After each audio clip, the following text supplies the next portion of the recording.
I slept with my coworker, she said. Congratulations, I replied. She said it the way people mention the weather, quietly, casually, like it didn't belong to the collapse of an entire world. I slept with my coworker last night. Just like that, no hesitation, no tremor in her voice, no guilt. I was standing at the kitchen counter, cutting an apple, my hands steady only because they'd learned to move on their own.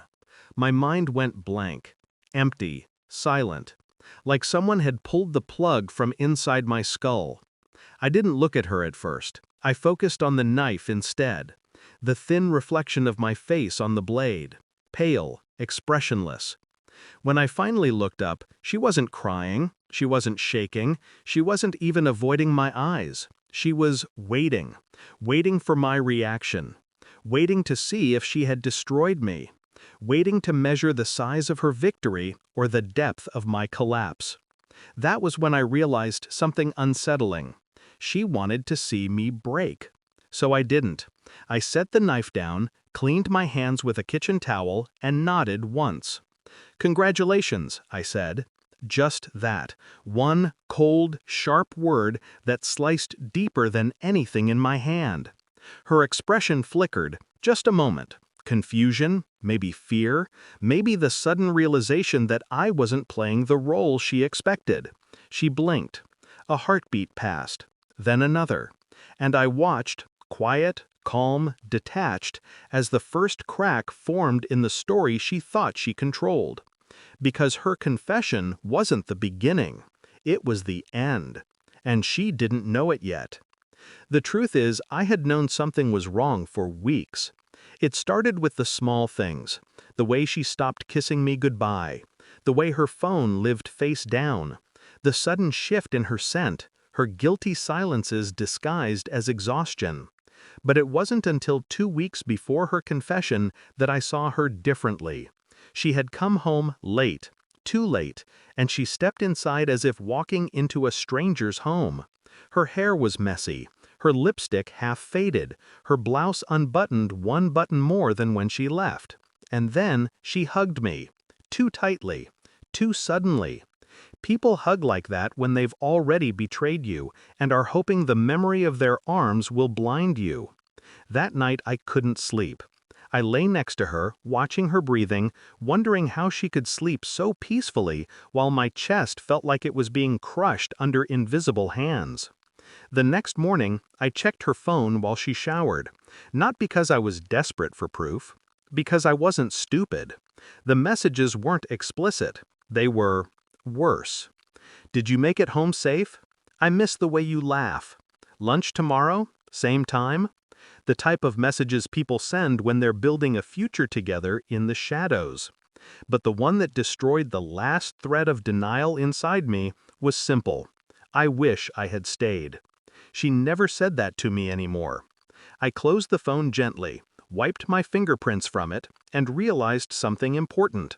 She thought she had time. She thought she had control. She thought she could drag this out until she decided how the story ended. She was wrong. I already knew the ending. I just needed her to walk into it willingly. I didn't confront her. People who scream lose power. People who accuse too early show their cards. People who break reveal their weakness. I did none of that. Instead, I watched. Quietly, coldly, patiently. Her routine changed, civilly, but not enough to fool someone who'd already stepped outside the illusion. She started working late. She started buying new clothes but wore them only to the office. She started showering twice. She started texting with the same faint smile she used to wear for me. Every detail was a thread, and I collected each one, weaving a rope strong enough to end her story. I pulled our phone records. I checked location logs. I set up silent notifications on her email. I got a copy of her office access report. I never raised my voice. I never acted suspicious. I played the role of the oblivious husband with flawless precision. Because while she spent her nights building fantasies with another man, I spent mine building the truth. The truth mattered more than her confession, more than her betrayal, more than the pain. The truth was leverage, and I needed it complete. The final piece came unexpectedly. She left her planner open on the table, a small thing, innocent to anyone else, but inside, on a date circled in red ink, were the words, "Hotel Night, 7 p.m." My stomach didn't drop. My hands didn't shake. I simply closed the planner, placed it exactly where she left it, and whispered to the empty room, "Perfect." Because the story she thought she controlled was now mine. All I had to do was wait. When she finally confessed, "I slept with my coworker last night," she didn't know I already had the hotel receipt printed and folded in my jacket pocket. She didn't know I had screenshots of her messages. She didn't know I had spoken to the hotel manager. She didn't know I had collected every detail, every lie, every minute. So when I said, "Congratulations," the confusion on her face was the first honest emotion she'd shown me in months. "What do you mean?" she whispered. I didn't answer. I walked past her, opened the drawer where I kept envelopes, pulled out one, thick, heavy, white. I placed it on the table. "For you," I said. Inside were the photos, the timestamps, the hotel check-in log, her messages, her access swipe-out time from work. Everything. She opened it with trembling fingers. Her eyes scanned the first page, then the second, then the third. Her breath broke. Her lips parted with a sound between a gasp and a sob. You knew?" she whispered. "I knew before you decided to be honest," I replied. The last word felt bitter, sharp, almost ironic. She clutched the papers like they were burning her skin. Panic flooded her expression, raw, desperate, unmasked. "I can explain," she whispered. I shook my head slowly. She had lost the right to speak. I sat down across from her, calm, silent, detached. "You thought you were choosing," I said. "You thought you were deciding when to break us." She cried harder, shaking her head. "No, it wasn't. I didn't. It wasn't supposed to." I raised a hand. Silence. "I gave you time," I continued. "Time to tell the truth. Time to be human. Time to remember who I was." Her eyes were red, swollen, frantic. "So I made a choice instead." "What choice?" she whispered, terrified of the answer. I slid a second envelope toward her. Divorce papers. Signed, dated, irreversible. She froze, completely, like her entire body had been turned to stone. "No," she breathed. "No, please, please, we can fix this."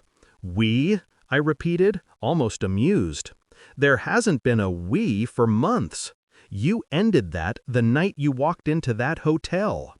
She looked at the papers as if they were a final verdict. And they were. "You don't get to break me," I said softly. "Not anymore." Her voice cracked. "What do you want me to do?" "Nothing," I said, standing. "There's nothing left for you to do." My revenge was not shouting, not violence, not threats. It was something far sharper, walking away before she could. Walking away while she begged, while she broke, while she realized she had destroyed the only person who ever loved her without expecting the world in return. I left the house quietly, calmly, without looking back. The cold air outside hit my face like clarity. My chest felt hollow, but not in the way she intended. It felt empty, clean, like a wound that had finally stopped bleeding. I didn't want her back. I didn't want revenge anymore. I didn't want answers.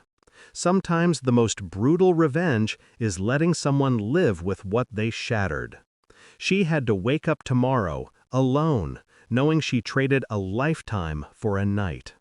I walked to my car, opened the door, sat down. The house behind me stayed silent, dark, broken, just like her. I started the engine, pulled out of the driveway, didn't look at the life I was leaving behind, because I wasn't leaving anything. I was reclaiming myself. The final thought that passed through my mind was cold, sharp, and strangely peaceful. She confessed to break me, but all she broke was herself. And I drove away knowing some endings aren't tragedies, they're freedom. How could you do this?